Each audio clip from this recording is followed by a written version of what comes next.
Como les dije en la clase de cirrosis, la idea es compartir este tema puntualmente por la implicancia que tiene y por la importancia que tiene en los pacientes con cirrosis esta complicación, que es frecuente y que tiene una alta mortalidad, por lo que dedicamos en nuestra plataforma un espacio especial a este tema.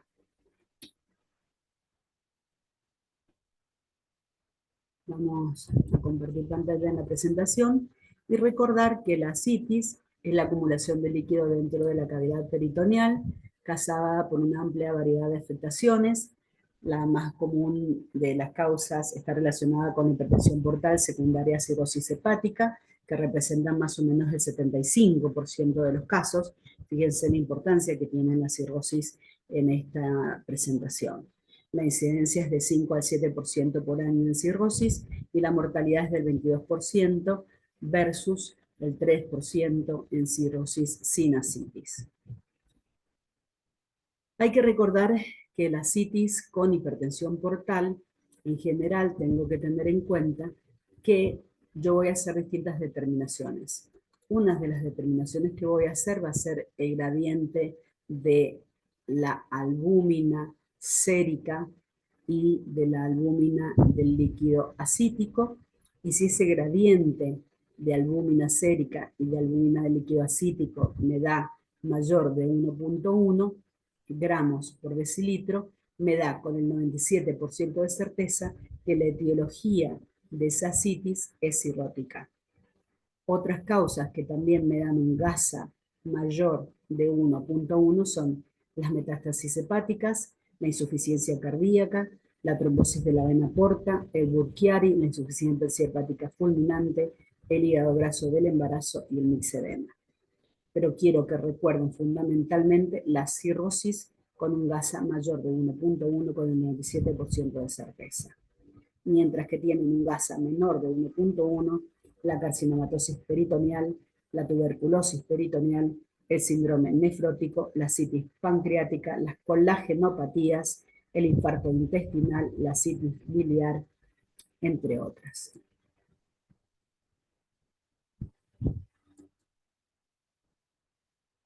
Esto es nada más que para reforzar la idea que la cirrosis representa el 75% de causas de ascitis y fíjense en este cuadro el 12% lo está representando la carcinomatosis seguida por la insuficiencia cardíaca.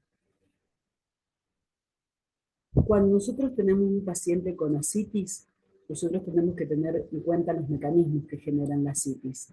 Y esos mecanismos están dados sobre todo por la hipertensión portal, como en el caso de la cirrosis, la hipolinemia, como en el caso de la cirrosis, la producción excesiva de líquido, como se puede dar en el caso de la carcinomatosis peritoneal o en el caso de la producción de líquido por algunas proteínas anómalas, como en el caso de otros tumores, y la dificultad mecánica en el flujo de salida de la linfa, como también se da en el caso de los tumores.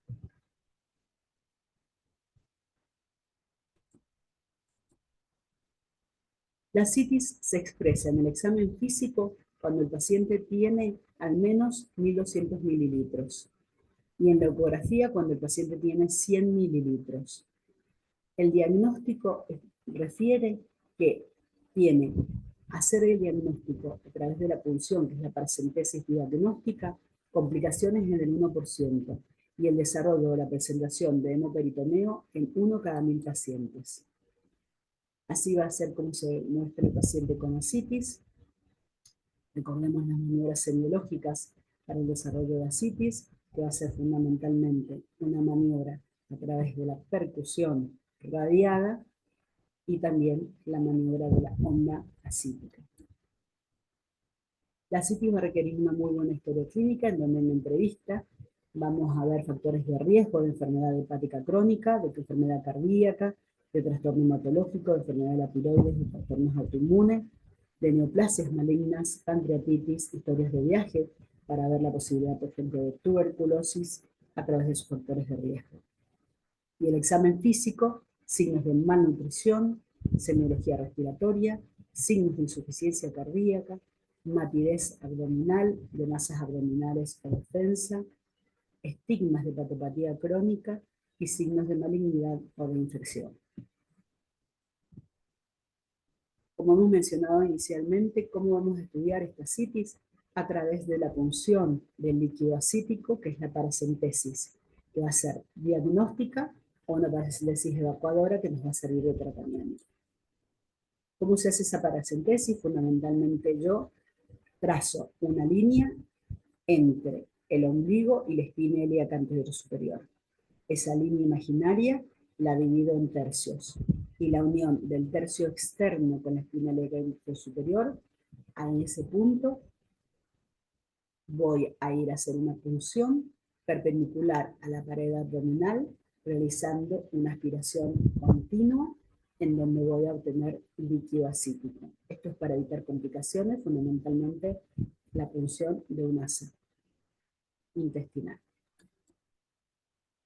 Esto en un campo aséptico me va a permitir hacer distintas determinaciones, como les mencioné, el gas.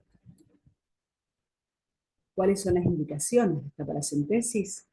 Cualquier asitis recién diagnosticada, la sospecha de peritonitis espontánea, por lo tanto, toda hospitalización de pacientes con asitis asociada a cirrosis va a requerir esta paracentesis diagnóstica. ¿Cuáles son las contraindicaciones? Que el paciente tenga una coagulación intravascular diseminada, o diátesis hemorrágica grave, o imposibilidad de controlar a través de la administración de vitamina K o plasma fresco congelado, por lo tanto el paciente puede sangrar. Enfermedades abdominales agudas que requieran tratamiento quirúrgico urgente o falta de cooperación del paciente. ¿Qué se estudia? Una de las cosas que vamos a estudiar es leucocitos a través de la presencia de polimorfos nucleares y la presencia de bacterias a través del cultivo de ese líquido acítico. Entonces, yo voy a pedir que determinen los polimorfos nucleares. Si estos polimorfos nucleares son más de 250 con la presencia de bacterias, yo estoy ante un cuadro que se llama peritonitis bacteriana espontánea. Si estos polimorfos nucleares son 250, pero yo no determino la presencia de bacterias, yo estoy ante una citis neutrocítica. Si yo estoy ante la presencia de polimorfos nucleares menores de 250 y determino la presencia de bacterias, estoy ante una bacterioasitis. ¿Y qué importancia tiene esto? Vamos a ver que la asitis neutrocítica o neutrofílica y la peritonitis bacteriana espontánea se comportan por igual y tienen la misma morbimortalidad. Por lo tanto, ante estas dos situaciones, solo la presencia de estos leucocitos me obligan a tratar al paciente por igual, porque el paciente va a tener la misma mortalidad. Mientras que ante la situación de la bacterioasitis, lo que yo tengo que hacer es repulsar al paciente a las 24 o 48 horas para ver qué pasó con esos leucocitos y tomar decisiones. Este es un esquema en donde digo exactamente lo mismo, pero para recordarles que los 3 semáforos rojos ante un paciente con síndrome asítico edematoso van a ser la cirrosis, la insuficiencia cardíaca y el síndrome nefrótico. Y lo que me va a permitir diferenciarlo va a ser el GASA y las características de las proteínas del líquido acítico. ¿Qué otra cosa puedo yo determinar en ese líquido acítico? Las características macroscópicas, además de ese líquido claro que acabo de mencionar. Si está quiloso, voy a poder determinar en el líquido la presencia de triglicéridos, ver si el líquido es hemorrágico, hacer un recuento de glóbulos rojos, recordando que la sangre también va a tener leucocitos, por lo tanto tengo que tener en cuenta esos leucocitos específicos que va a tener ese líquido hemorrágico. Y si el líquido me da alguna característica como que sea un líquido oscuro, determinar la presencia de bilirrubina y de amilasa. La clasificación de la citis es en grados. El grado 1 es cuando yo la detecto en ecografía, como en este caso en tomografía, en donde voy a tener asitis libre interasas. El grado 2 es cuando yo la detecto por vía semiológica, por la presencia de líquido acítico, que lo puedo determinar a través del examen físico. Y el grado 3 es cuando es una asitis realmente observable, evidente, como es la que se evidencia en estas fotografías de estos pacientes. ¿Cuál es el tratamiento de la citis? Dos objetivos. Compensar al paciente de una cirrosis descompensada. Les recuerdo que hablamos de cirrosis descompensada cuando el paciente tiene encefalopatía, hemorragia digestiva, trastornos hidroelectrolíticos, por ejemplo, compromiso de riñón, de la anemia, de anemia, malnutrición, es decir, algo que haya descompensado al paciente. Y por otro lado, tratar la causa de la cirrosis si tuviéramos determinada la causa. El tratamiento de la citis por hipertensión portal va a depender del sodio urinario.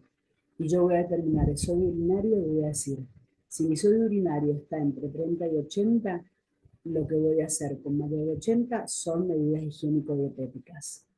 Si mi sodio urinario está entre 30 y 80, voy a hacer medidas higiénico-dietéticas y espironolactona. Si mi sodio urinario está entre 20 y 30, voy a hacer medidas higiénico-dietéticas, espironolactona y furosemida. Si mi sodio urinario está en 10, voy a hacer medidas higiénico-dietéticas, espironolactona, furosemida y paracentesis evacuadora. Hay que recordar que la proporción de espironolactona y furosemida es 100 miligramos de espironolactona y cuando le agrego furosemida, le agrego 40 miligramos de furosemida. Yo digo que el paciente responde cuando, si tiene ascitis baja medio kilo y cuando tiene síndrome ascítico hematoso baja 1 kilo. Es decir, que lo que me importa a mí es el descenso de peso, no la circunferencia abdominal, no la ascitis medida de otra forma, sino el peso. Voy a hablar que no responde a los 2 o 3 días de instauradas las medidas que tome. Entonces duplico la espironolactona a 200, duplico la furosemida a 80. Hago lo mismo, espero 2 o 3 días y veo respuesta. Si no responde, triplico la espironolactona, triplico la furosemida. Y si no responde, lo último que puedo hacer es cuadruplicar la espironolactona, cuadruplicar la furosemida. Si ya no hay respuesta con eso, digo que el paciente es no respondedor y estamos ante una citis refractaria de la cual enseguida vamos a hablar. Entonces, grado 1, no tratamiento o dieta hiposódica, 2 gramos de sodio. Grado 2, dieta hiposódica y los diuréticos, como dijimos, espironolactona de 100 a 400 miligramos por día, furosemida de 40 a 160 miligramos por día. Grado 3, en general, dieta hiposódica, los diuréticos y paracentesis evacuadora. ¿Qué hacemos con la paracentesis evacuadora? En general, citamos al paciente un día por semana y hacemos paracentesis evacuadora, que dependerá de la cantidad de líquido que extraigamos, si hace falta para compensar al paciente y evitar cuadros, como mencionamos en la clase de cirrosis, de síndrome hepatorrenal, hacerle el aporte, por ejemplo, de albúmina de ser necesario. Efectos adversos de los diuréticos. Nunca se olviden de que el diurético no es inocuo. Puede generar una insuficiencia renal aguda, puede generar hiponatremia, hipopotasemia o hiperpotasemia, como en el caso de la espironolactona. Pueden desarrollar que el paciente tenga una insuficiencia hepática a través de presentación de encefalopatía hepática. También pueden presentar ginecomastia, como en el caso de la espironolactona, menos frecuentemente con la pregnenolona, y calambres musculares. Entonces, la citis la vamos a tratar, como acabamos de mencionar, más la enfermedad de base, que estará relacionada con la abstinencia alcohólica, con antivirales, restricción hídrica si hace falta, sobre todo en sodios menores de 130, y si bien es muy controvertido, algunos autores recomiendan otro pozo.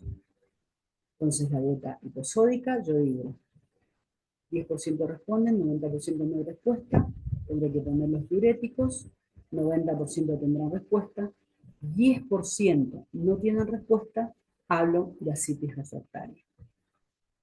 ¿Por qué puede haber ascitis refractaria o no respuesta a los diuréticos?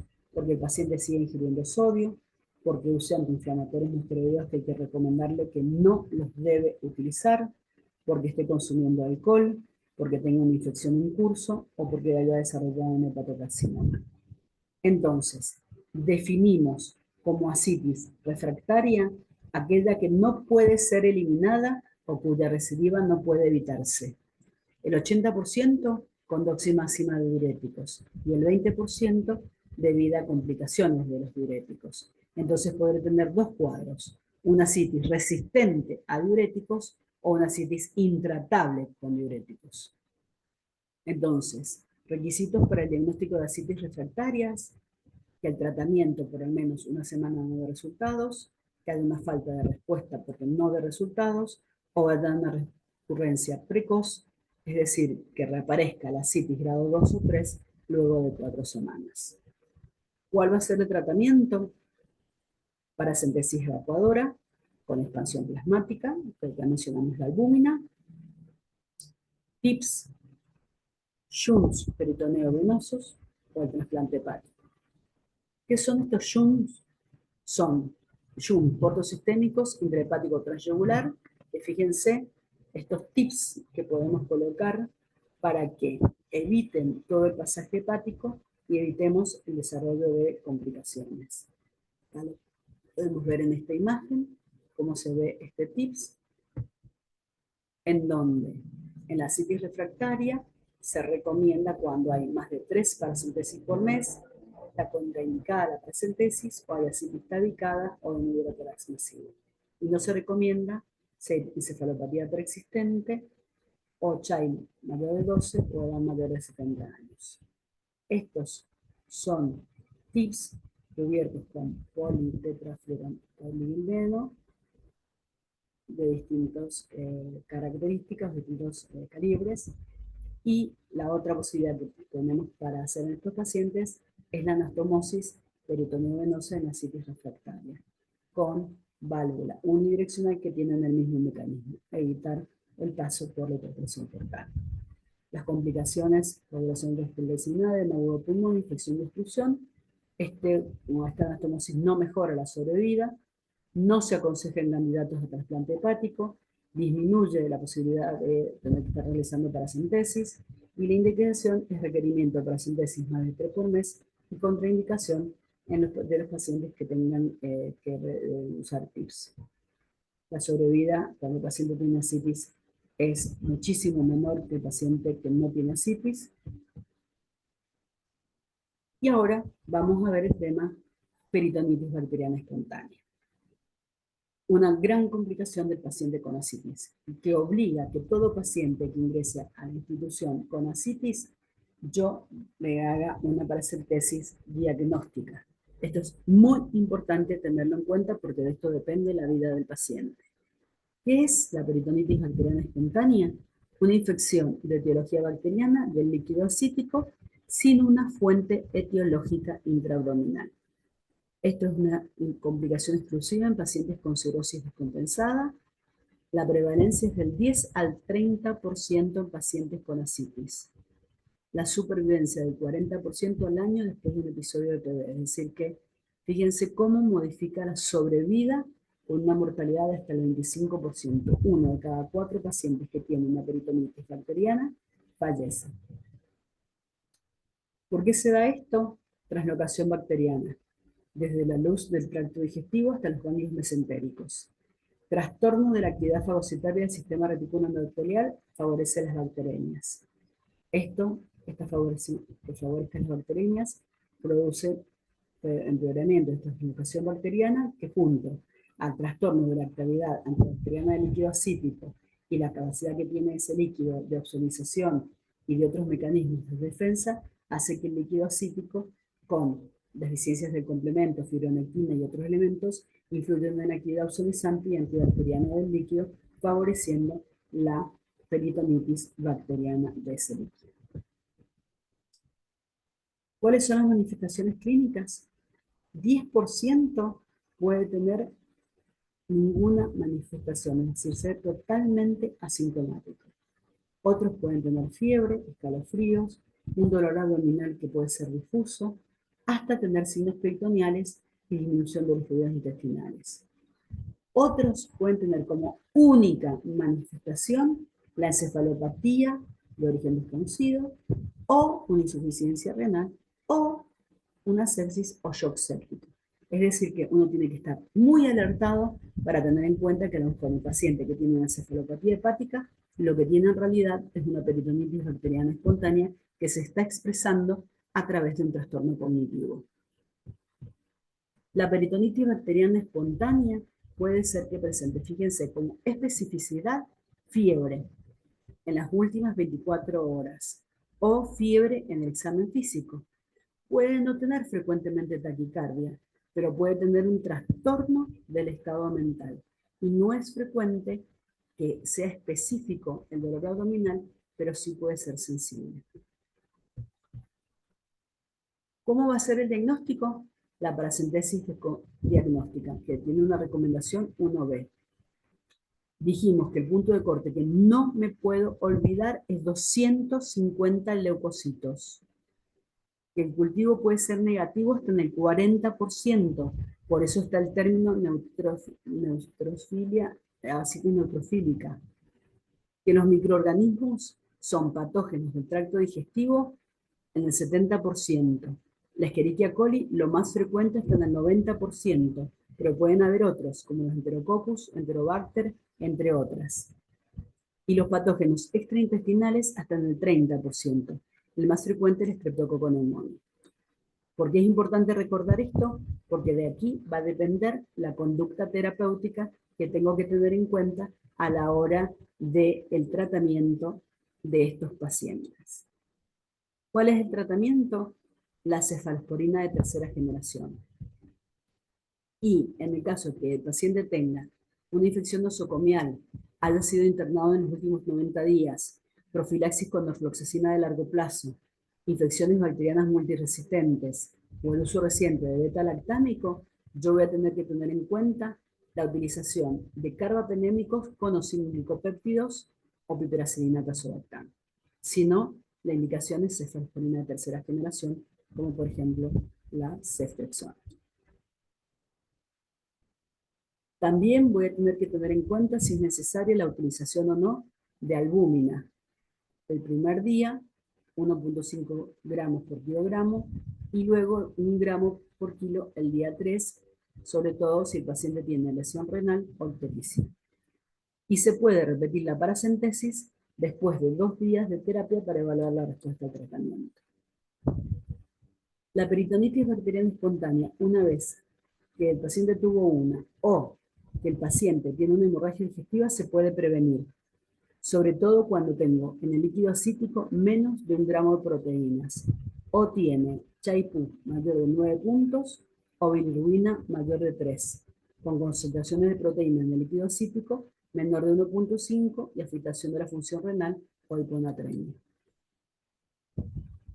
En síntesis, todos los pacientes con ascitis de nueva aparición, empeoramiento de la distensión, síntomas de peritonitis bacteriana espontánea o ingresados en el hospital deben someterse a una paracentesis diagnóstica. La restricción de sodio y los diuréticos son los pilares del tratamiento inicial de la ascitis, y la ascitis refractaria puede requerir paracentesis regular de gran volumen seguida de la infusión de albúmina, y que yo siempre la debo tener en cuenta. Este tema es muy importante porque, como ya mencionamos, es una de las complicaciones frecuentes del paciente cirrótico, paciente que últimamente es muy frecuente, teniendo en cuenta el increyendo no solo del alcoholismo, sino también de la esteatosis hepática no alcohólica, dada por la obesidad, la diabetes y la presión arterial, y teniendo en cuenta, sobre todo, que estos pacientes tienen una alta morbimortalidad. Este tema está muy bien desarrollado en nuestro libro de nuestra materia de nuestra universidad y también en los libros de textos recomendados por nuestra materia.